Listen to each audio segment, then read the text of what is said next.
Good evening, hello. My name is Frankie, Kingston, known as a wise entrepreneur. I have my good friend Quincey Adams. He's always on my homegrown foods channel. Hi, Quincy. Hi. Quincy's told me off this week because I'm not pulling my finger out. I need to get a ring light. I need to get a grow light to advise me to do some carrots. I'm struggling with my lettuces. I'm going to do radishes. And every food, what I'm going to do, ladies and gentlemen, I'm going to tell you the 10 top tips and ingredients and benefits what you get from eating these homegrown foods. So I'll show you how my lettuce is coming on.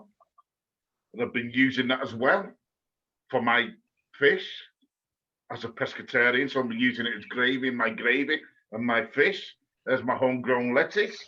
And Quincy's impressed with that. And Quincy says my spinach, which is coming on a little slowly, it's sprouting out. But what it needs a grow light. So what I'm going to do is buy a grow light so I can get more light to my homegrown foods. And I even said to Quincy as well, ladies and gentlemen, that I'm going to get an allotment. And you know what Quincy did? He laughed at me.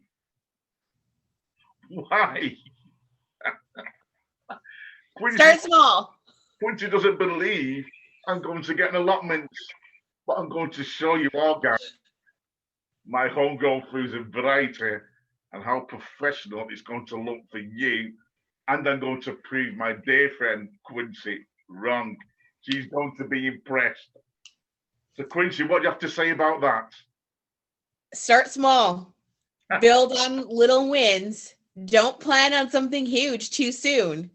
We're still working on onions and lettuce. You're over here, and allotment is like, woo. So, you see my onions, you see my lettuce. Is there a time frame, Quincy, that I should be working on these? Because I'm sure you're saying, as I'm growing my homegrown foods, that I've got to get better at doing that. What do I need to get better at, Quincy? What do you feel I need to progress with? You need to get better at evaluating how a plant is growing. So, like, your onions are doing pretty well. They're really low light. The spinach needs a little bit more light. So, after more than a week, your spinach should have some true leaves, and it doesn't. So, like, you need to be able to see that your spinach is struggling and figure out what it needs. So, that's something that, like, that's why I like people starting with kitchen scraps, so you can see at like an entry point how plants are supposed to grow before you get into buying plant starts or going into like a huge number of seeds or a huge amount of space. Because if you don't know how the plant's supposed to grow, it's really hard to figure out why it's dying, and then it just is very discouraging. So, in other words, then, Quincy, you've seen that my spinach plants aren't growing properly. When they're not growing properly, what are the reasons? What can I help it to grow? What are the reasons? Based on looking at them, it looks like they need more light. It's a leafy green vegetables from seed. They should like grow leaves, like bigger leaves, very fast, and they should not be getting as tall. So when leafy green vegetables get really tall and they have really skinny leaves, it means that they don't have enough light. It's called getting leggy. So what's going to happen is they'll get leggy and they'll fall over and then they'll die because the plant can't support itself. The seed only has but so much nutrition in it. So it needs the light so it can make its own nutrition and keep on going. I'll take that on board, Quincy, yeah? Because even though I live in a bright house, I probably need to feed it a little bit more light. So thanks for enlightening me there, Quincy, on that. Um, so we're talking about homegrown foods and growing. Is there? Do they have competitions for people who do homegrown foods? Do they have organizations or events where people do homegrown foods? Does that exist, Quincy? I have no idea. Well, you I need to don't. find out. I mean, not for growing kitchen scraps. If you're talking about like outside, there's definitely like county fairs that will do stuff for like the biggest cabbage, the biggest pumpkin, but that's for like summer gardening things, Wow. not for kitchen scraps. As far as I know, there's no competition to grow kitchen scraps. But if you want to go like competitions, that's going to be like growing a 2,000-pound pumpkin. You definitely need an allotment for that. Wow. That's not beginner stuff. That's like in the United States, I know we have like a group, like it's called Future Farmers of America, and they do kind of stuff like that. They're partners with Future Leaders of America. I was in FLA when I was in junior high. But definitely like what's it called? 4-H. All different kinds of counties have fairs. It's growing large vegetables during the summer is a thing in the United States, but not from kitchen scraps. Wow. So, like you said, growing large, like pumpkins or large fruit. Yes. You need the light though, Quincy, because I'm looking here thinking outside, you need a lot of space. You need to be very skilled at evaluating the plant's needs in order to get something to grow that big. I mean, definitely you're going to start with a variety that grows that big, but like to grow a 2,000-pound pumpkin, like that requires skill, light, water, probably a lot of fertilizer. Like that's not beginner stuff. That's advanced. That's like PhD level growing. PhD level? Yes. So people, you can study PhD with growing homegrown foods. I mean, I don't know. I'm sure that there is a PhD in it, but like, I'm just talking about the skill level, like talking about like down here with kitchen scraps to like growing county fair level pumpkins. That's a huge. That's a lot of years of experience and skill. Yes. Wow. And do you know a lot of people who actually do that, Quincy? Have you seen people? No. No. I've seen it on TV. I've seen the news. But that's not something, I mean, like you go to a farmer's market, sometimes they'll have like this one won a blue ribbon at the county fair or whatever. But that's not, I don't travel in those circles. I don't know people who do that. I've just seen it on TV and I know it exists. Wow. And would you say that, Quincy, is that a full-time job? Is that a full-time commitment? Is it like looking after the baby or bringing up a family? A lot of people who are into that kind of stuff, it's like their whole family, their whole thing is about growing food. So it's like they're farmers, they sell food, and then as a hobby, they also compete with these things. They also have like kids divisions, but that's like a kid that grew up on a farm who's like been doing it their whole lives. That's not like I think I'm going to grow a 2,000-pound pumpkin this year. Like that's not beginner stuff. That's stuff what you have to learn as you're growing up. Yeah. Learn as you're growing older. Yeah. Wow. That's absolutely incredible. So what I'm going to do, seeing as though you've not seen anything, I'm going to have a look on the internet. I'm going to check it out to see the biggest pumpkins or the biggest homegrown foods, what people have actually grown. And wow, it must be, I'm sure there's books on it. You know, I'm going to have to start probably delving into books. How many books do you have on homegrown foods, Quincy? And do you have any books? I do. I have books on gardening. Not a whole lot. I probably have 4 or 5 though, but most of my like I grew up around like growing stuff in containers. So like it wasn't like something completely new to me.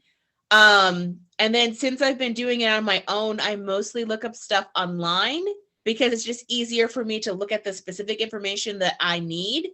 I do have some books, but they're mostly like, it's very like technical. And so I look at those books to get an idea of like, what terms do I need to look up?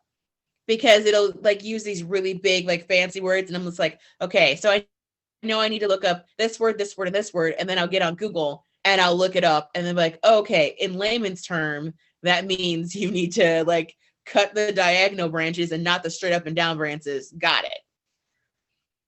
Wow. So basically, me, myself as an entrepreneur, because you know I do mentioning coaching, I'm looking at probably doing a bit of consulting. Do you think it'd be good for homegrown foods as a niche to do consulting with homegrown foods? The people. I am actually going to start doing that on my website. Right. Just because like I get a lot of questions and sometimes it's like an easy question is easy for me to answer. And then sometimes someone will ask me something. I'm like, okay, this is going to take some time. We need to have multiple sessions. This is taking away from me doing other things.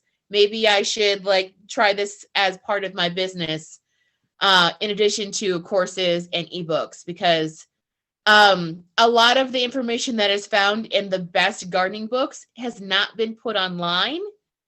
So there's a lot of gardening books on like simple stuff, but not like I've noticed that a lot of the things gardening wise, for some reason, that niche it's not as online as I thought it would be, which is why gardening books are still necessary, because a lot of that stuff people just know it's passed along word by word of mouth, or it's in books, but that stuff has not all been translated into like a format online that's easy for people to access. Well, what I know from you, Quincey, your knowledge and your experience, your expertise on homegrown foods, I think that you would make an excellent consultant in homegrown foods. So if I'm going to do it, I'll go into that. I know who my teacher is going to be. Well, there'll be buttons on my website soon. Yes, yeah. So I think it's really important. We need our next generation to really understand about homegrown foods. You know, because it's going to help them in the long run, and it's going to stand them in good stead. And we're both moving in the right direction. I mean, I'm sure that you can just have a website just on healthy homegrown foods where people can probably just ask questions or just get an insight. So maybe that could be another niche as well. I'm already working on that. I already have a website. Wow, that's fantastic. And was that an expensive website? Is that something what took you a long time to do? Was it something you just thrown together? What tips was that? Was it like a word? Both. So I started with like something very simple, and I'm doing all of the work myself, but I am not super technically minded. So it takes me a while to like get things going. So I've actually had the website for a while, and I'm like adding new stuff to it and changing formatting. So it's a little bit complicated for me, and I'm like slowly working through it, but I want like the information to be available online in like a simple, easy to understand, like conversational way. And I am not finding that other places. So I'm like taking my the lessons that I've given on Facebook and making them into blog posts. And then I'm adding stuff like tools and like an option to consult with me or take a class. So it's like building, it's going slow because I'm doing it myself, but I started with like a very, very cheap, like thrown together thing, and I've been building on it. Yeah. So you'd need a website for your homegrown foods and a different website for consulting. No. You'd have them both together? Yes. Well, that's interesting. That's interesting because some of the, ventures what I do, I try and keep them separate. But that's very interesting, Quincey. If that can work, that's great. It's going to work, and it's going to save you a lot of time as well. Me probably, yes. I could do a little. It's all under the same umbrella. Like the goal is for me to be able to give information to someone and have them be able to grow their own food. So like it doesn't matter if you just want the blog, just want YouTube, just want Facebook, just want consulting, just want a course. Like there's one place because there's one goal for all of that information. And then it's a matter of like, which kind of help do you want? That's amazing. So Quincey, I'm sure that I'm going to learn a lot of you because it's something I'm thinking about. Everything what I do as an entrepreneur either goes on social media or my own social media websites or web pages. So understand the importance of that, having websites to promote who we are and what we do and to build trust. It's really important, isn't it? And to drive traffic into that website. So again, Quincy's always educating me on how I should grow homegrown foods and what I should be doing. And we touched on some really good things today about grow lights, about ring lights, about allotments and having enough light for your homegrown foods, and to do some research on it as well, and to know what the benefits of having homegrown foods and how it can help us in the long run, depending if you're young or older or getting, to an older age. So, Quincy, thank you so much again. Great for you tuning in on my YouTube channel. Any more information you want to give anyone? Any more little tips you want to add on what we talked about today? Take it away, my dear friend, before we close down. If you're trying to grow stuff inside during the winter and you cannot provide your plants with at least 4 to 6 hours of sunlight, then you need to invest in a grow light. They don't have to be expensive. You can get something very low key, or you can just change to a daylight light bulb, but you need to minimum for any kind of kitchen scraps, 4 to 6 hours of light. I have lived in some really dark places and I've had grow lights all over the place. I like to share lights, so I'd like to do arrow gardens. But you really need 4 to 6 hours of light for kitchen scraps or anything bigger. And then depending on what else you're growing, you would need more light. But that's the bare minimum. So if you're thinking about, can I grow stuff inside my house? Are you able to provide 4 to 6 hours of light for whatever it is you're growing? That should be your first standard or your first checkpoint. Quincy, thank you so much for that. I've took in that information, so I'll show you what Quincy is talking about, because I need grow lights, ring lights, and my allotments. But we'll leave that out for now. I'm working on that, and I'll show you that at some stage as well. So that's how advanced we're going. So, ladies and gentlemen, entrepreneurs, intrapreneurs, infopreneurs, innerpreneurs like myself and Quincy, thank you so much for watching our YouTube channel. You know what to do. You know where to find us. Subscribe, hit the notification bell, and you'll receive all our information, what we do on our Homegrown Foods channel, onto your YouTube channel, on your platform. So we appreciate you all. Thank you for tuning in. Warmest wishes to you all. Keep eating healthy. Take care now. Bye-bye.